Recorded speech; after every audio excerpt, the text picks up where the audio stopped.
नमस्कार, prime debate में आपका स्वागत है। हम संगत टीवी के यूके और यूरोप के दर्शकों का भी स्वागत करते हैं। आने वाले लोकसभा चुनाव को लेकर टीवी चैनल पर ओपिनियन पोल की शुरुआत हो चुकी है।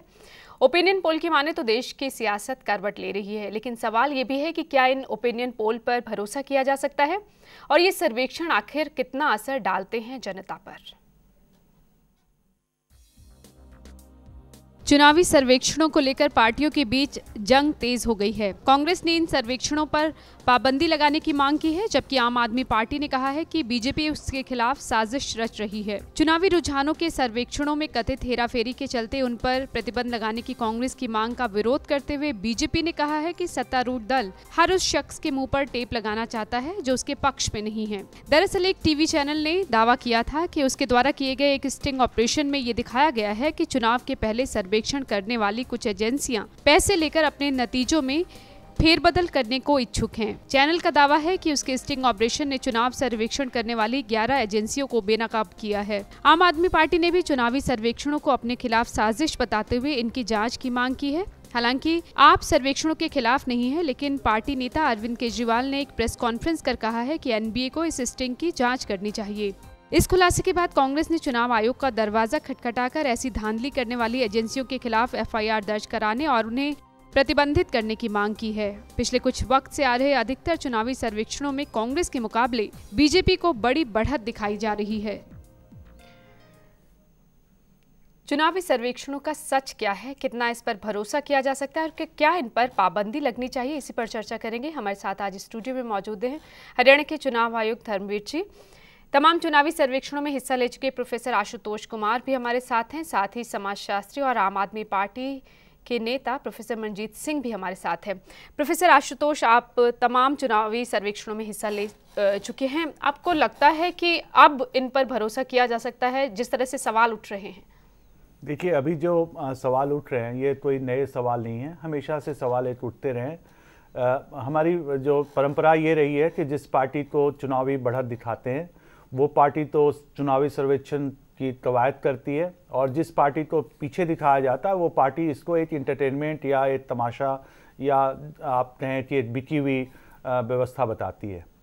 तो इसमें मेरा ये कहना है कि अगर कोई चुनावी सर्वेक्षण एक मेथोडोलॉजिकल रीगरनेस के साथ किया जाए, जो एक परंपरा है सर्वेक्षण करने की, जो साइंटिफिक ट्रेडिशन है, उससे अगर किया जाए तो निश्चित तौर पर जो नतीजे आएंगे वो विश्वसनीय होंगे। पहली बात। जो ये चैनल दावा कर रहा है कि 11 एजेंसियों ने पैसे लेकर फेरबदल करने की बात कही है, अब इसके बारे में तो देखिए, अब स्टिंग ऑपरेशन हुआ है, अब उनके पास प्रमाण होंगे, वो प्रमाण पेश करें और लोग बताएं। मैं तो ऐसा नहीं कह सकता कि ऐसा नहीं होता, ऐसा कोई एजेंसी नहीं करती। जाहिर तौर पे इसका एक मनोवैज्ञानिक प्रभाव तो पड़ता ही है कि अगर आप सर्वेक्षण दिखाते हो, एक बहुत ही प्रतिष्ठित पत्रिका के बारे में न्यूज़ आया, मुझे नहीं पता कि कितना सही है गलत है, कि उसके जो सर्वेक्षण होते थे एक एजेंसी के द्वारा, उस पत्रिका ने उस एजेंसी के खिलाफ कारण बताओ या मतलब एक रिप्लाई मांग रहा है, क्योंकि एक सवालिया निशान लग गया है। तो और जबकि वो बहुत ही प्रतिष्ठित पत्रिका है जो कि विदेशों में भी और भारत में बहुत पढ़ी जाती है, अनेक भाषाओं में छपती है, तो इसमें जाहिर है कि एक सवालिया निशान तो हो जाता है।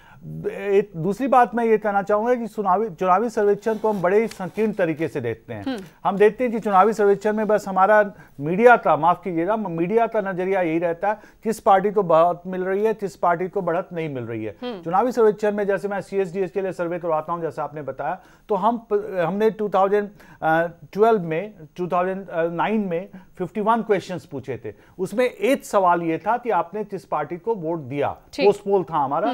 बाकी 50 के 50 सवाल आर्थिक समस्याओं पर थे, उनके वो राजनीतिक समस्याओं के बारे में क्या सोचते हैं। इसके तमाम पहलू और भी हैं, लेकिन सिर्फ जो ध्यान जाता है वो जीतने और बस इस पे कम पीछे रहने वाले दलों पर जाता है। धर्मवीर जी, आपसे पूछना चाहूंगी, लोकतांत्रिक प्रक्रिया को लगता है कि बाधित करते हैं ओपिनियन पोल? बिल्कुल करते हैं। जैसा कि प्रोफेसर साहब ने कहा, इसका एक साइकोलॉजिकल इफेक्ट तो होता है वोटर्स पर, और वोटर ये चाहता है कि उसको वो उस पार्टी को वोट दे जो जीते, तो इसलिए इससे थोड़ा इन्फ्लुएंस तो होते हैं। और कई दफ़ा ऐसा होता है कि सारे के सारे जो ओपिनियन पोल्स हैं वो एक पार्टी की तरफ होते हैं, कई दफ़ा ऐसी सिचुएशंस आती हैं, उससे उस पार्टी को जरूर फायदा, मनोवैज्ञानिक प्रभाव, मनोवैज्ञानिक। और दूसरी पार्टी को लगता है कि भाई हर एक आदमी, जैसे कि मीडिया को बार बार, मीडिया अगर किसी चीज़ को बार बार कहे तो माइंड तो इन्फ्लुएंस होगा ही, तो इसका इन्फ्लुएंस जरूर होगा। लेकिन इसको किस तरह से रेगुलेट किया जाए, ये भी पूरे दुनिया में जहाँ पे भी डेमोक्रेटिक सेटअप है कोई वर्केबल सोल्यूशन नहीं निकल पाया है। यहाँ पर भी इलेक्शन कमीशन ऑफ इंडिया ने कहा है कि कब तक वो पब्लिश कर सकते हैं, और एग्जिट पोल जैसे होता है जिस दिन इलेक्शन हुए, क्योंकि हमारे यहाँ तो 5-6-7 फेजेज में इलेक्शन होते हैं, कई दफ़ा 5 में, अब 7 फेजेज में होते हैं, तो वो फेज भी बहुत 2-2.5 महीने स्प्रेड ओवर होता है। तो अब उन्होंने कहा जो भी एग्जिट पोल होगा उसका कोई भी एनालिसिस जो है या उसका जो रिजल्ट है वो पब्लिश नहीं किया जाएगा। तो कुछ रेगुलेशन इस टाइप के लोग इसके लिए भी कुछ दिशा निर्देश होने चाहिए ताकि इनकी जो कहते हैं वास्तविकता कितनी है उस पर जो विश्वसनीयता पर सवाल उठ रहे हैं वो ना उठे। प्रोफेसर मंजीत, क्यों लग रहा है बीजेपी आपके खिलाफ साजिश रच रही है? हमारे खिलाफ तो कोई साजिश नहीं है। अरविंद केजरीवाल ने कहा है कि बीजेपी हमारे खिलाफ साजिश रच रही है। वो भी कह रहे हैं कि ओपिनियन पोल पर वो भी सवाल उठा रहे हैं, और वो कह रहे, कई बार अरविंद केजरीवाल कह चुके हैं कि कई मीडिया घरानों को खरीदा गया है, पैसा पहुंचाया जा रहा है वहां पर। देखो जी, जो मीडिया के विरुद्ध तो बड़ा खुल के बोले हैं केजरीवाल, और वो ठीक ही बोले हैं, क्योंकि हर चीज़ जब बिजनेस में कन्वर्ट हो जाती है तो मीडिया की अगर क्रेडिबिलिटी ऐसे इरोड होती रहेगी, ख़त्म होती रहेगी, तो आप सर्वे क्या, आप मीडिया को भी सोचना पड़ेगा कि लोग कहेंगे यार ऐसे तमाशा है, एंटरटेनमेंट के लिए देखो, और वैसे कोई जो सर्वे को है, मुझे नहीं लगता कि अगर बार बार ऐसे ही होते रहे सर्वे, जैसे जो पिछले 10 साल में जो रिजल्ट दिखा रहे हैं, सर्वे कुछ दिखाते हैं और होता कुछ है, तो लोग कहेंगे यार थोड़ा वैसे मन बहलावे के लिए अच्छा है, जैसे कबूतरबाजी होती है, जो बड़ी कबूतरबाजी होती है, जहाँ काइट फ्लाइंग है, थोड़ा देख लो, तो लेकिन लोगों का उसका विश्वास नहीं रहेगा। लेकिन यहाँ तक मुझे जो लगता है, अगर मीडिया, भले इलेक्ट्रॉनिक मीडिया हो और ये पेड न्यूज़ जो चलती है, जिस किस्म का सारा चलता है, हम फील्ड में जाते हैं, लोगों को देखते हैं कि कैसे कैसे सारा होता है, आप भी जानते हैं, ये अगर बंद नहीं होगा तो लोग अखबार पढ़ने बंद कर देंगे, मीडिया को भी कहेंगे यार कुछ और ही देखो, ये न्यूज़ ना देखो। ये मीडिया की विश्वसनीयता पर भी सवाल है। बिल्कुल। और मुझे जो लगता है कि क्यों नहीं ये डेमोक्रेसी, मैं तो इसको सर्वे रोकने के हक में नहीं, रोकने में नहीं हूं मैं, चलने चाहिए, लेकिन अकाउंटेबिलिटी होनी चाहिए।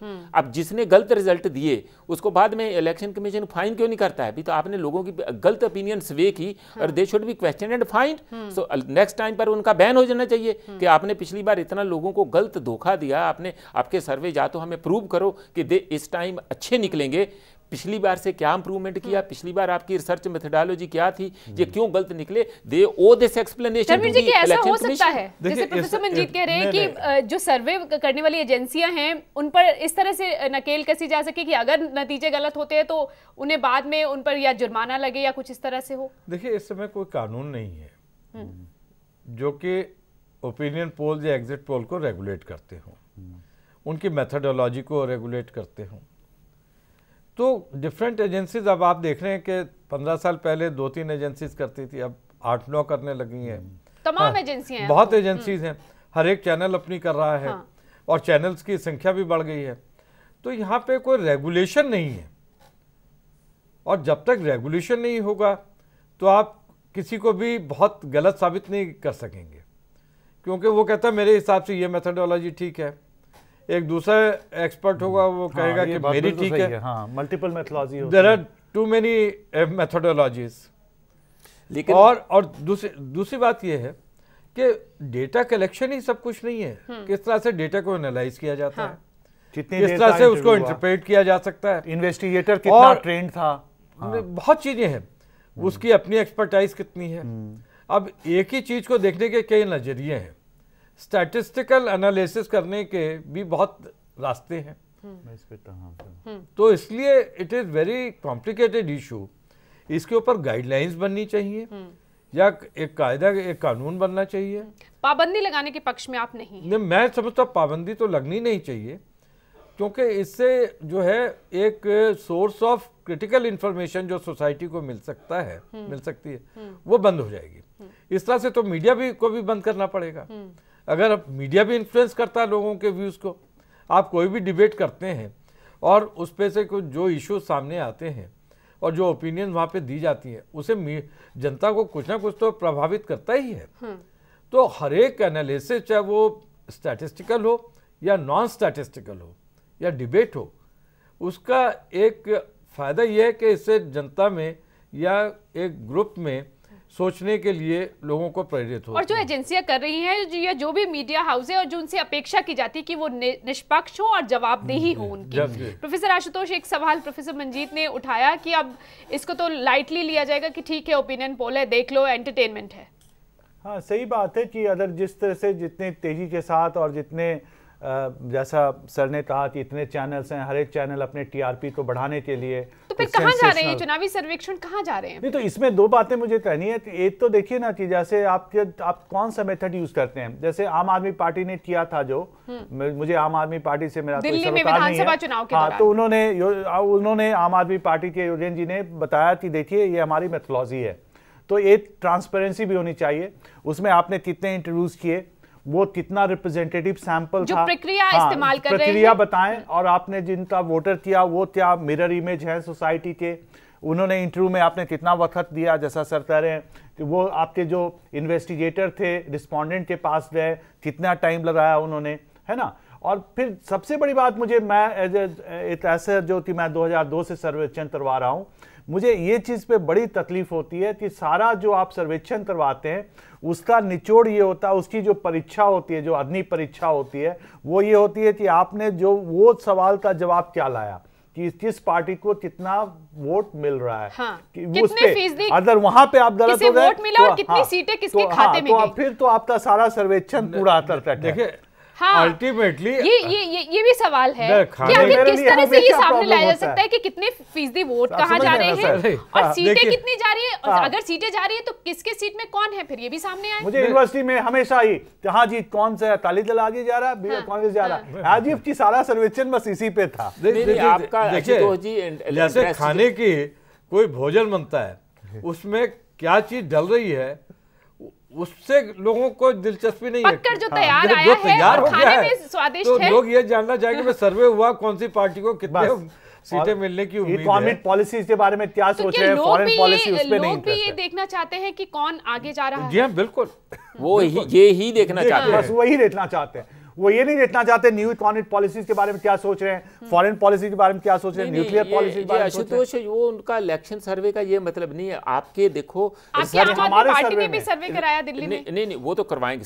योगेंद्र यादव तो बीच में ही, अब उनका तो सर्वे वैसे ही जहां से निकल जाए सर्वे हो जाता है जिस रास्ते से, वो तो ही इज सो ट्रेंड, और उन्हीं का ही सर्वे आज तक सबसे मतलब रिजल्ट के, एक्चुअल रिजल्ट के नजदीक होता है, क्योंकि वो उनका बड़ा डिटेल, जैसे आशुतोष जी भी उसमें शामिल रहते। नहीं, फर्क तो रहेगा ही, प्रेडिक्शन है ना, तो कुछ कच्चे पंडित हैं, कुछ पक्के पंडित हैं, तो ऐसा फर्क तो रहेगा। लेकिन मुझे ये लगता है कि आप ये एक ज्यादा बिजनेस ओरिएंटेड एक्सरसाइज भी है, TRP oriented exercise. What people get out of it, लोगों को इसमें स्वाय, लोगों को नहीं मिल रही है, राजनीतिक दलों को तो मिल रही है। नहीं, उन्हीं को ही मिल रही है ना। तो आप लोगों को क्या है, आप इन्फ्लुएंस करने के लिए ही कर रहे हैं ना।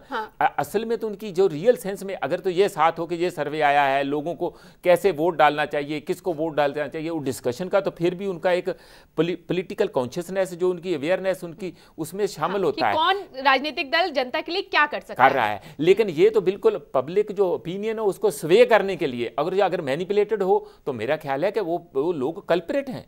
उनको तो अब एक और इसके में आप कह रहे हैं कि कैसे इसकी ट्रांसपेरेंसी, जो इसकी ऑथेंटिसिटी है, इसको कैसे किया जाए वेरीफाई।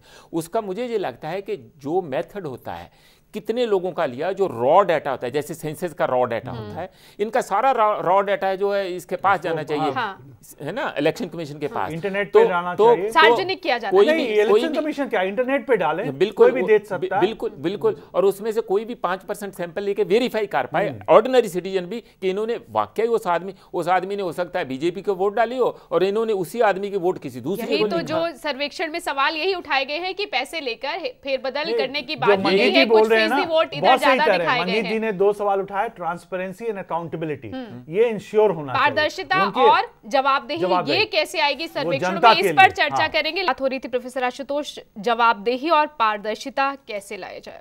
क्या कुछ सैंपल साइज होता है एक होना चाहिए जिसमें ये सर्वे होना चाहिए, और कुछ पर्टिकुलर सवाल जो आपने भी कहा कि होने चाहिए, सिर्फ ये नहीं कि आप किसे वोट दे रहे हैं वही होना चाहिए सवाल। दो चीज़ें हैं ना, देखिए भारत में जैसे इंडियन सोसाइटी देखिए बहुत डाइवर्स है ना, तरह तरह के समुदाय हैं, जातियां हैं, धर्म है, और ये मानी हुई बात है कि धर्म और जाति और रीजन, लैंग्वेज सभी चुनाव जो प्रक्रिया होती है उसमें अपना प्रभाव डालते हैं, है ना। ये कहना कि जाति और धर्म का कोई प्रभाव ही नहीं होता जब लोग अपने चॉइसेस करते हैं, तो एक तो ये हो गया। तो आपके सैंपल में रिप्रेजेंटेटिव सैंपल होना चाहिए। सैंपल साइज की मैं बात कर रहा हूं, कितने सैंपल साइज देखिए 5 लाख 10 लाख। अब देखिए ये तो आप कोई कहे कि भारत में जैसे बहुत सारे हमारे नेता कहते हैं कि ये 5000 से कैसे आप कर सकते हो। मेरा कहना है जैसे आप चावल उठाते हैं, आप क्या सभी चावल के दाने देखते हैं? आप कुछ चावल देखते हैं, उससे आपको पता चल जाता है कि चावल कैसा है। तो वो जो चावल आप उठाते हैं, तो इसी तरह से अगर आप सैंपल सही साइंटिफिक तरीके से एक वैज्ञानिक प्रक्रिया से अगर आप सैंपल करें, मिशिगन स्कूल का मेथोडोलॉजी पूरा परफेक्ट किया हुआ है, अब वो इंटरनेट पे भी अवेलेबल है, अगर आप वैसे करते हैं। आपको लगता है जो एजेंसियां आप सर्वे कर रही है वो ये सारे नहीं, वो नहीं करती, बिल्कुल नहीं करती। मंजीत जी ठीक कह रहे हैं, बहुत बिल्कुल नहीं करती। वो लोगों को पैसे मिलते हैं, टीआरपी बढ़ाने का मौका मिलता है, कुछ अलग हटकर आप अगर बात करते हैं तो वो भी होता है। मीडिया के अपने सरोकार होते हैं, मीडिया कॉर्पोरेट हाउसेज चलाता है, ये सब तो मानी हुई बात है। लेकिन एक बात और मैं कहूंगा कि देखिए हमारे यहाँ डेमोक्रेसी है, और जैसा सर ने कहा कि आप किसी को रोक नहीं सकते, रोकना भी नहीं चाहिए। Right to expression of thought है, राइट टू एक्सप्रेशन है, हमारे यहाँ फंडामेंटल राइट है। लेकिन एक बात है कि मीडिया को भी अपनी दुकान चलानी है ना। तो अगर इस तरह से कोई अगर एजेंसी करती है और इस तरह से फर्जीवाड़ा करती है इस तरह से, तो उस मीडिया की क्रेडिबिलिटी भी जाती है ना। तो लोग याद भी रखते हैं, ऐसा नहीं कि लोग बिल्कुल नहीं याद रखते। और अगर बार बार ऐसे ही करते रहें तो लोगों की विश्वसनीयता जो चैनल्स की हैं वो भी कम जाती हैं। और बहुत सारे आप देखेंगे कि बहुत सारे जो जर्नल्स हैं, मैगजीन्स हैं, वो क्लियर कट बताती हैं कि हमारा ऐसे सर्वे हुआ, हमने इतना किया। एक होता है रैंडम सैम्पलिंग, है ना, जैसे एग्जिट पोल है। एग्जिट पोल तो मुझे लगता है बिल्कुल बैन कर देना चाहिए। एग्जिट पोल तो इसमें कोई मेथोडोलॉजी नहीं होती। आप जाते हैं वहां पे, जहां पोलिंग बूथ पे जो पकड़ में आता है उससे आप पूछना शुरू कर देते हैं, 2-4 सवाल पूछते हैं, उससे आपको क्या पता चलने वाला। और दूसरी बात जैसा आपने कहा वो बिल्कुल सही कहा कि चुनावी सर्वेक्षण जो भी हो उसमें सिर्फ ये सवाल ना हो कि आपने किसको वोट दिया या पिछली बार आपने किसको वोट दिया, उसमें और भी सवाल आने चाहिए। केवल चुनाव में ये नहीं होता किस पार्टी को आप वोट दे रहे हो, किस पार्टी को नहीं वोट दे रहे हो, आपको और भी सवाल पूछने चाहिए। धर्मवीर जी, जो बातें प्रोफेसर आशुतोष कह रहे हैं कि ये होना चाहिए, ऐसे होना चाहिए, अब जो एजेंसियां कर रही हैं या जो मीडिया हाउसेस कर रहे हैं वो करें इस तरह से काम, इसे कौन तय करेगा? देखिए जैसा मैं बात फिर घूमकर सरकार पर आ जाती है कि आप बनाइए। सारा कुछ जो है गवर्न होता है, क्या कोई कानून बना हुआ है या नहीं, क्या कोई सेंट्रलाइज्ड गाइडलाइंस बनी है या नहीं। क्योंकि हर एक एजेंसी जो सर्वे करती है उसकी जो करने की सर्वे करने की मेथोडोलॉजी है उसमें फ़र्क हो सकता है। हालांकि इसके ऊपर काफ़ी एडवांसमेंट हो चुका, काफ़ी इसमें लोगों ने विशेषज्ञों ने अपना दिमाग लगाया है और बहुत अच्छे एक मेथड्स भी सजेस्ट किए हैं। लेकिन उन मेथड्स का कोई क्लासिफिकेशन नहीं है, पब्लिक में कोई जानकारी नहीं है। अगर कोई वेरीफाई करना चाहे तो कोई मेथड देता नहीं है, बड़े छिछले ढंग से पेश वही बात जो कह रहे कि सार्वजनिक किया जाना चाहिए, इंटरनेट पे कर सकते हैं। मैं जिस प्रश्न पे आ रहा हूँ वो ये है कि इसको रेगुलेट कौन करेगा। रेगुलेट करने का एक ही सिर्फ हमारे यहाँ सोर्स है, वो है इलेक्शन कमीशन ऑफ इंडिया। तो कोई कानून में चेंजेस आने चाहिए। आज कांग्रेस ने किया है, उनके पास उन्होंने पाबंदी की मांग की है। नहीं, पाबंदी लगाना तो बिल्कुल ये बैन करने वाली बात है। नहीं सर, एग्जिट पोल पर तो बैन किया जा सकता है। देखिए नहीं, चुनावी ये वाले सर्वेक्षण की बात मैं ये मानता हूँ एग्जिट पोल इतने बुरे नहीं है अगर उनका खुलासा आप अगर इलेक्शन खत्म होने के बाद आता है, काउंटिंग से पहले आ जाए, लेकिन पोलिंग होने के बाद सारी पोलिंग होने के बाद अगर कोई पब्लिश कर रहा तो उसका कोई इफेक्ट नहीं होगा वोटिंग पर। लेकिन यहाँ तो लगता है कि मनोवैज्ञानिक असर डालने की कोशिश की जाती है। मैं जिस प्रश्न पे आ रहा हूँ वो ये है कि एग्जिट पोल से ज्यादा इंपॉर्टेंट है ओपिनियन पोल्स इलेक्शन से पहले, और उन इलेक्शन पोल्स पर को कैसे रेगुलेट किया जाए और कितने दिन पहले तक समय किया जाए। सीमा, हाँ, अब समय से निर्धारित होनी चाहिए। अगर आप 2 दिन पहले करते हैं और तुरंत कंप्यूटर से उसको एनालाइज करके 1 दिन पहले पब्लिश करवा देते हैं तो फ्रेश इलेक्शन होने जा, 1 दिन में इलेक्शन होने जा रहा है, उसी दिन इलेक्शन हो रहा है। हाँ, उससे बहुत असर पड़ता है। ठीक। वैसे मैं इसके हक में तो नहीं, वो बैन होना चाहिए क्योंकि उससे बहुत सारे और सवाल जन्म ले लेते हैं। लेकिन इसकी जरूरत क्या है? इलेक्शन तो एक कॉन्फिडेंशियल है, आप सीक्रेट बैलेट है। मैंने किसको वोट डालना है मुझे मैं क्यों बताऊं भी आपको? ये मेरा प्रिविलेज है। ठीक। उस सीक्रेसी को, उसकी सीक्रेसी को मेंटेन करना, रखना मेरे पास तो नहीं, ये है ही गलत बात। उन जो देखा जाए मॉरली गलत बात है, डेमोक्रेटिक प्रिंसिपल्स के भी अगेंस्ट है। ये मेरा प्राइवेट राइट है। मैंने बीजेपी को वोट डालना है तो जबरन तो किसी से पूछा भी नहीं जाता। जबरन नहीं। आप किसी को जाओगे, उसको थोड़ा बहुत बोलोगे, थोड़ा बहुत परसुएट करोगे तो अपने में इंटरेस्ट के लिए हम भी रिसर्च करते हैं। एक वक्त था राजनीतिक दल इसलिए करते थे कि उन्हें पता लगे कि वो कहाँ खड़े होते हैं। अब जो है अपने ना उसके लिए करवाएं। सर्वेक्षणों का मकसद बदल चुका है। नहीं, अगर वो करवाएं 100 बार करवाएं, वो अपनी पार्टी के लिए करवाएं, अपने इन हाउस करवाएं। वो सार्वजनिक क्यों करते हैं? वो टीवी पर क्यों दिखाते हैं? तो उसकी अगर वो दिखानी है तो फिर उसकी जो उनको ये भी दिखाना पड़ेगा कि वो साइंटिफिक है। साइंटिफिक का मतलब जो मिनिमम सैंपल है, कैसे किया गया, किस मेथोडोलॉजी से किया गया, वो सारा उनको सार्वजनिक करना पड़ेगा। फिर बात वही आ गई कि इसके लिए दिशा निर्देश होने चाहिए जो अभी तक नहीं है। इसके लिए कानून बनना चाहिए या जो रिप्रेजेंटेशन ऑफ पीपल्स एक्ट है उसमें चेंजेस होने चाहिए और एग्जिट और ओपिनियन पोल्स के बारे में उसमें कोई ना कोई प्रोविजन होना चाहिए, या तो गाइडलाइंस और नहीं वो फिर गाइडलाइंस बने और एक्सपर्ट्स के साथ बैठ के गाइडलाइंस। लेकिन सर अब जब चुनाव सर पर है, इससे जल्दी इससे पहले कोई कानून तो बन नहीं सकता, तो अब ये कितना असर सकारात्मक या नकारात्मक किसके लिए हो सकता है? नहीं, ये तो कहना बड़ा मुश्किल है। मैं तो इलेक्शन कमिश्नर हूँ, मैं ये कहना मेरे लिए देखिए अच्छा नहीं। मैं इसका जवाब देता हूँ कि कुछ जो एक संख्या होती है, ज्यादा नहीं होती, पर कह सकते हैं आप 3-4% मेरे हिसाब से, जो हम लोग हमेशा चुनावी सर्वेक्षण में पूछते थे कि आपने कब ये फैसला किया कि आप किस पार्टी को वोट देंगे, 1 दिन पहले, 10 दिन पहले, महीने भर पहले।